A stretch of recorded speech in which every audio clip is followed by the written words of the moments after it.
This is my two legs.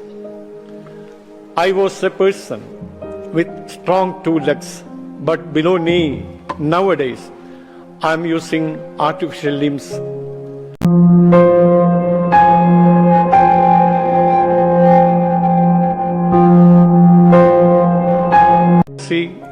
Democracy, democracy.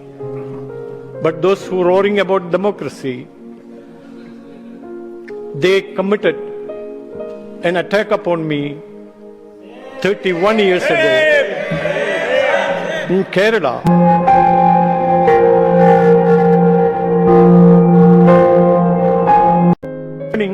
To my home.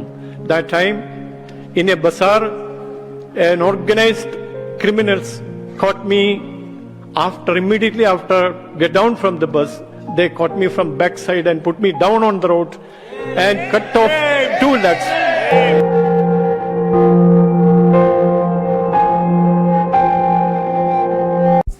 ಸ್ನೇಹಿತರೆ ನಮಸ್ಕಾರ.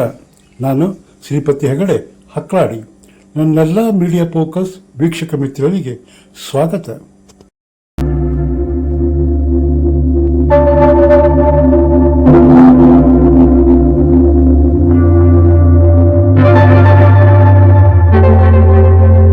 ರಾಜ್ಯಸಭೆ ಅಲ್ಲಿ ಮಾತು, ವಾದ, ಆರೋಪ, ಪ್ರತ್ಯಾರೋಪ ಎಲ್ಲವೂ ನಡೆಯುತ್ತೆ ಕಣ್ರಿ. ಆದರೆ ಆ ದಿನ ಅಲ್ಲಿ ಮಾತಿರಲಿಲ್ಲ.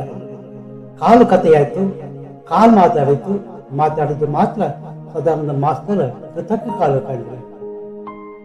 ಸದಾನಂದ ಮಾಸ್ಟರ್ ತಮ್ಮ ಕೃತಕ ಕಾಲು ಕಳಚಿ ರಾಜ್ಯಸಭೆ ಟೇಬಲ್ ಮೇಲೆ ಇರ್ತಾರೆ. ಅಷ್ಟೇ ಇಡೀ ಸದನ ಅಲ್ಲೊಂದು ಮೌನ, ನಿಶ್ಶಬ್ದ. ಅದು ಅಪಘಾತದ ಗುರುತಲ್ಲ, ಅನಾಹುತದ ಊಟ ರಾಜಕೀಯ ಹಿಂಸೆಗೆ ಸಾಕ್ಷಿ. ಹಾಗಂತ ಮಾಸ್ಟರ್ ದೊಡ್ಡ ನಾಯಕನಾಗಿರ್ಲಿಲ್ಲ. ಯಾವ ಕಾರ್ಪೊರೇಟ್ ಶಕ್ತಿಯು ಅವರ ಹಿಂದಿರ್ಲಿಲ್ಲ.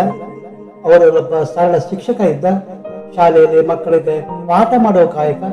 ಬದುಕಲ್ಲಿ ಏನಿಲ್ಲದಿದ್ದರೂ ನೇರ ನಡೆ ನುಡಿ ಅದು ಅವರ ತಪ್ಪ. ಹಿಂಸೆಗೆ ತಲೆಬಾಗಲಿಲ್ಲ, ಸಿದ್ಧಾಂತ ಬದಲಿಸಲು ಇಲ್ಲ. ಆದರೆ ಪ್ರತಿಫಲ ದುಷ್ಟ ರಾಜಕೀಯಕ್ಕೆ ಕಾಲು ಕಳೆದುಕೊಳ್ಳಬೇಕಾಯಿತು. ಜೀವನ ನರಕ.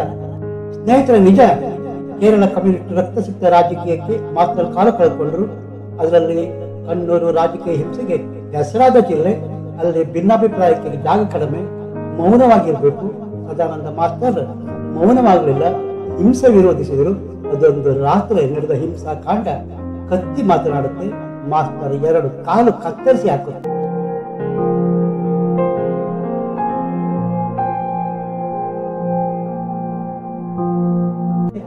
ಒಂದೇ ಆರಂಭ ಜೀವನ ಹೋರಾಟ.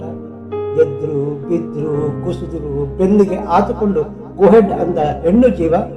ಅದೆಲ್ಲದರ ಒಟ್ಟಾರೆ ಪರಿಣಾಮ ಏನಂದ್ರೆ ರಾಜ್ಯಸಭೆಯಲ್ಲಿ ಮಾಸ್ಟರ್ ಬಿಚ್ಚಿಟ್ಟ ಸತ್ಯ ತೆರೆದಿಡುವವರೆಗೆ ಬಂದಿದೆ. ಯಾರದು ಸದಾನಂದ ಮಾಸ್ಟರ್? ಏನ್ ಕತೆ ನೋಡ್ಕೊಂಡು ಬರೋಣ ಬನ್ನಿ.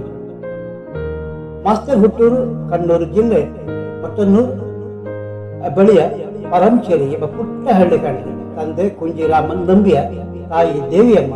ಮಾಸ್ಟರ್ ತಂದೆ ಮತ್ತು ಅಣ್ಣ ಕಮ್ಯುನಿಸ್ಟ್ ಸಿಪಿಎಂ ಪಕ್ಷದ ಕಟ್ಟ ಬೆಂಬಲಿಗರು. ಆದರೆ ಸಿದ್ಧಾಂತ ರಾಜ್ಯ ಇಲ್ಲದ ಮಾಸ್ಟರ್ ಕಮ್ಯುನಿಸ್ಟ್ಗೆ ಟಾಟಾ ಬೈ ಅಂದರು. ಮಾಸ್ಟರ್ ಕಾಲೇಜ್ ಸ್ನೇಹಿತೆ ವನಿತಾ ರಾಣಿ ಮದುವೆ ಆದರು. ಕಾಲಿಲ್ಲದವನ್ನ ಕಟ್ಟಿಕೊಂಡು ಹೇಗೋದು ಬೇಡ, ಮದುವೆಯಿಂದ ಹಿಂದೆ ಸರಿಯುವ ಸಲಹೆ ನಿರಾಕರಿಸಿದ ವನಿತಾ, ನನಗೆ ಕಾಲು ಮುಖ್ಯ ಅಲ್ಲ ಕಾಣ್ರಿ, ಮನಸ್ಸು ಮುಖ್ಯ ಎಂದು ಮಾಸ್ಟರ್ ಜೊತೆ ಸಪ್ತಪದಿ ತುಳಿದರು. ತಾಯಿ ವನಿತಾ ಮಾಸ್ಟರ್ ಬದುಕಿಗೆ ಆಸರೆಯಾದರು. ವನಿತಾ ರಾಣಿ ವೃತ್ತಿಯಲ್ಲಿ ಶಿಕ್ಷಕಿ. ಇವರಿಗೆ ಯಮುನಾ ಭಾರತಿ ಒಬ್ಬಳೆ ಹೆಣ್ಮಗಳು. ಈಕೆ ಬಿಟೆಕ್ ಪದವೀಧರೆ. ಎಬಿವಿಪಿ ಸಂಘಟನೆಯಲ್ಲಿ ಸಕ್ರಿಯ ಕಾರ್ಯಕರ್ತೆ. ಬಡತನ, ರಾಜಕೀಯ ಸೂಕ್ಷ್ಮ ಪರಿಸರ ಬೆಳೆದ ಮಾಸ್ಟರ್ ಶಿಕ್ಷಣದ ಮೂಲಕ ಉನ್ನತ ಸ್ಥಾನಕ್ಕೇರುವ ಹಂಬಲ ಹೊಂದಿದ್ದರು. ಆದರೆ 1994ರಲ್ಲಿ ನಡೆದ ದಾಳಿ ಅವರೆಲ್ಲ ಕನಸುಗಳಿಗೆ ಮಣ್ಣು ಹಾಕಿ ಬಿಡ್ತು ಕಂಡ್ರಿ. ವಿಪರ್ಯಾಸ ಅಂದ್ರೆ ಅದೇ ಅಲ್ವಾ? ಆಗ ಅವರ ವಯಸ್ಸು ಎಷ್ಟಾಗಿತ್ತು ಗೊತ್ತಾ? ಜಸ್ಟ್ 30. ಅಲ್ಲೊಂದು ಟ್ವಿಸ್ಟ್ ಇದೆ. ಅಂದು ತಂಗಿ ಮದುವೆಗೆ ಸಂಬಂಧಿಕರ ಆಹ್ವಾನಿಸಲು ಹೋಗಿದ್ರು.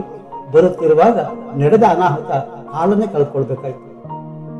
ರಕ್ಕಸರಂತೆ ಎರಗಿದ ಕಮ್ಯುನಿಸ್ಟ್ ರಣಹತ್ಯೆಗಳು. ಆ ತಲವಾರ ದಾಳಿಗೆ ಕಾಲು ಕತ್ತರಿಸಿ ರಕ್ತದ ಬಡುವಿನಲ್ಲಿ ಬಿದ್ದ ಮಾಸ್ಟರ್ ಮೊದಲು ಕಣ್ಣೂರು ಸರ್ಕಾರಿ ಆಸ್ಪತ್ರೆ, ನಂತರ ಕೋಜಿಕೋಡ್ ಮೆಡಿಕಲ್ ಕಾಲೇಜ್ ಆಸ್ಪತ್ರೆ ದಾಖಲಾದರು. ಕಾಲು ಕತ್ತರಿಸಿ ಸಾಕಷ್ಟು ಸಮಯ ಆಗಿದ್ದರಿಂದ ವೈದ್ಯರು ಕೈ ಚೆಲ್ಲಿದ್ರು. ಮಾಸ್ಟರ್ ಕಾಲು ಕಳೆದುಕೊಳ್ಬೇಕಾಯ್ತು. ಅಲ್ಲಿಗೆ ಒಬ್ಬ ಶಿಕ್ಷಕ ಬದುಕನ್ನೇ ಕಳೆದುಕೊಂಡಂತಾಯ್ತು. ಆದ್ರೆ ಬದುಕು ಅಷ್ಟಕ್ಕೆ ಮುಗಿಲಿಲ್ಲ ಕಣ್ರಿ. ಓಡಾಡಿಕೊಂಡು ಪಾದರ ಸುತ್ತಿದ್ದ ಮಾಸ್ತರ್ ವೀಲ್ ಚೇರ್ ಹಿಡಿದ್ರು. ನಂತರ ಕೃತಕ ಕಾಲು ಬಂತು. ಮತ್ತೆ ತಿಂಗಳಾನುಗಟ್ಟಲೆ ನಡಿಗೆ ಪ್ರಾಕ್ಟೀಸ್. ಎದ್ರು ಬಿದ್ರು ಮುಂಗಾಲು ಹೊಡ್ಕೊಂಡ್ರು. ಅದು ಒಂದು ದಿನ ಅಲ್ಲ, ತಿಂಗಳು ಕಾಲ. ಬಿದ್ರೆ ಮತ್ತೆ ಎದ್ದು ನಿಲ್ಲೋದೇ ಹೋರಾಟ. ವೀಲ್ ಚೇರ್ ನಿಂದ ನಿಲ್ಲೋ ಕಲಿತರು. ಕಾಲು ಇಲ್ಲ ಅಂದ್ರೇನು, ಆತ್ಮಶಕ್ತಿ ಇತ್ತಲ್ಲ. ಈ ಹೋರಾಟದ ನಡುವೆ ಒಬ್ಬಳು ಮಹಿಳೆ ಮೌನವಾಗಿ ಮಾಸ್ತರ ಕೈ ಹಿಡಿದ್ರು. ಅವರೇ ಗ್ರೇಟ್ ವೈಫ್ ವನಿತಾ ರಾಣಿ. ಕಾಲುಗಳ ನೋಡದೆ ಮನಸ್ಸು ನೋಡಿ ಜೀವನ ಹಂಚಿಕೊಂಡ ತ್ಯಾಗಮಯಿ. ದುರಂತ ಏನು ಗೊತ್ತಾ, ವನಿತಾ ರಾಣಿ ಸ್ಟೇಜ್ ಮೇಲೂ ಕಾಣಿಸ್ಲಿಲ್ಲ, ಮೈಕ್ ಹಿಡಿಯಲಿಲ್ಲ, ಫೋಟೋಕ್ಕೆ ಪೋಸು ಕೊಡ್ಲಿಲ್ಲ. ಆದ್ರೆ ಸದಾನಂದ ಮಾಸ್ಟರ್ ಹೋರಾಟದ ಬೆನ್ನೆಲುಬಾಗಿ ನಿಂತು ವನಿತಾ ರಾಣಿ ಗೂಗಲ್ ಸರ್ಚ್ ಮಾಡಿದ್ರೆ ಚಿಕ್ಕ ಫೋಟೋವೂ ಸಿಗಲ್ಲ ಕಣ್ರಿ. ಆದರೆ ವರ್ಷಗಳ ನಂತರ ಅದೇ ವ್ಯಕ್ತಿ ರಾಜ್ಯಸಭೆಗೆ ನಡೆದು ಬಂದರು. ಸಭೆಯಲ್ಲಿ ಮಾತನಾಡುವ ಮುನ್ನ ತಮ್ಮ ಕೃತಕ ಕಾಲಕಳಚಿ ಟೇಬಲ್ ಮೇಲೆ ಇಟ್ಟರು. ಇದು ಯಾವುದೋ ಅಪಘಾತದ ಫಲ ಅಲ್ಲ, ರಾಜಕೀಯ ದೌರ್ಜನ್ಯ. ಇದು ಕೇವಲ ಒಬ್ಬರ ಕಥೆ ಅಲ್ಲ, ಹಲವರ ಕಥೆ. ಇದು ಎಚ್ಚರಿಕೆ. ಪ್ರಜಾಪ್ರಭುತ್ವ ಮೌನವಾದಾಗ ಕಾಲು ಮಾತನಾಡಬೇಕಾಗುತ್ತೆ. ಸದಾನಂದ ಮಾಸ್ತರ್ ಕಾಲು ಕಳೆದುಕೊಂಡ್ರು, ಆದರೆ ಸತ್ಯ ಹೇಳುವ ಧೈರ್ಯ ಕಳೆದುಕೊಳ್ಳಲಿಲ್ಲ. ಮಾಸ್ತರ್ ರಾಜಕೀಯ ಗುಂಡ ಆಗಿರಲಿಲ್ಲ. ಅವರು ಸರಳ ಶಿಕ್ಷಕ, ಶಿಸ್ತು, ನೇರ ಮಾತು, ತಮ್ಮ ನಂಬಿಕೆಯಲ್ಲಿ ಸ್ಪಷ್ಟ ನಿಲುವು. ಇದೇ ಅವರ ತಪ್ಪ. ಕಾಲು ಕಳೆದುಕೊಂಡು ರಾಜಕೀಯ ಸಂಸತ್ತಿಗೆ ಒಪ್ಪದ ವ್ಯಕ್ತಿ ಮಾಸ್ತರ್. ಹಿಂಸೆಗೆ ಮಣಿಯಲಿಲ್ಲ, ಬದಲಾಗಲೂ ಇಲ್ಲ, ಬಾಯ ಮುಚ್ಚಲೂ ಇಲ್ಲ. ಅದೇ ಕಾರಣಕ್ಕೆ ಅವರ ದೇಹ ಗುರಿಯಾಯಿತು. ವೈಚಾರಿಕ ಭಿನ್ನಾಭಿಪ್ರಾಯಕ್ಕೆ ಕಾಲುಗಳು ಬೆಲೆ ಕಟ್ಟಬೇಕಾಯಿತು. ಗೆಳೆಯರೇ, ಸದಾನಂದ ಮಾಸ್ತರ್ ರಾಜ್ಯಸಭೆಯಲ್ಲಿ ತೆರೆದಿಟ್ಟ ಸತ್ಯ ಅವರ ಮಾತೆಲ್ಲ ಕೇಳಿ.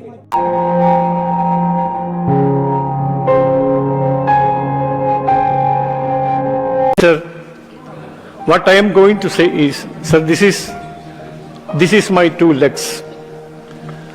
I was a person with strong two legs, but below knee, nowadays, I am using artificial limbs. Why? Because the democracy, every time I am hearing from this house about democracy, democracy, democracy. But those who are roaring about democracy, they committed an attack upon me 31 years ago. In Kerala, the CPM leaders, according to their advice, the workers of CPIM, I was on the way to my home. You can reply to him when your turn comes, sir. Returning from uncle's house after discussing the marriage, which was fixed that time, discussing about the marriage of my sister, I was returning to my home. That time, in a bazaar, an organized criminals caught me immediately after get down from the bus. They caught me from backside and put me down on the road and cut off two legs. They were shouting about Inqilab Zindabad. They were shouting. Master ಪ್ರಸ್ತುತ Kerala BJP ಘಟಕದ ಉಪಾಧ್ಯಕ್ಷರು, ರಾಜ್ಯಸಭೆಯ ಸದಸ್ಯ, ನಾಮನಿರ್ದೇಶಕರಾಗಿ ಇತ್ತೀಚೆಗೆ ರಾಷ್ಟ್ರಪತಿ ನೇಮಕ ಮಾಡಿದ್ದಾರೆ. ರಾಷ್ಟ್ರೀಯ ಶಿಕ್ಷಕರ ಒಕ್ಕೂಟದ ಕೇರಳ ಘಟಕದ ಉಪಾಧ್ಯಕ್ಷರಾಗಿದ್ದಾರೆ. ಗುವಾಹಟಿ ವಿಶ್ವವಿದ್ಯಾಲಯದಲ್ಲಿ ಬಿಕಾಂ ಮತ್ತು ಕ್ಯಾಲಿಕಟ್ ವಿಶ್ವವಿದ್ಯಾಲಯದಿಂದ B.Ed ಪದವಿ ಪಡೆದಿದ್ದಾರೆ. ಕಾಲು ಕಳೆದುಕೊಂಡರು, ಆತ್ಮಸ್ಥೈರ್ಯ ಕಳೆದುಕೊಳ್ಳದ ಮಾಸ್ಟರ್ ಸಾಹಸಯಾತ್ರೆ ಬಗ್ಗೆ ಕಮೆಂಟ್ ಮಾಡಿ. ಆ ವಿಡಿಯೋ ಇಷ್ಟವಾದರೆ ಮೀಡಿಯಾ ಫೋಕಸ್ ಚಾನಲ್ ಸಬ್ಸ್ಕ್ರೈಬ್ ಮಾಡಿ, ಲೈಕ್ ಹಾಗೂ ಶೇರ್ ಮಾಡೋದು ಮರಿಬೇಡಿ. ಮತ್ತೊಂದು ಹೊಸ ವಿಷಯದೊಟ್ಟಿಗೆ ನಿಮ್ಮ ಮುಂದೆ ಬರುತ್ತೇನೆ. ಅಲ್ಲಿಯ ತನಕ ನಮಸ್ಕಾರ. ಜೈ ಕರ್ನಾಟಕ, ಜೈ ಹಿಂದ್.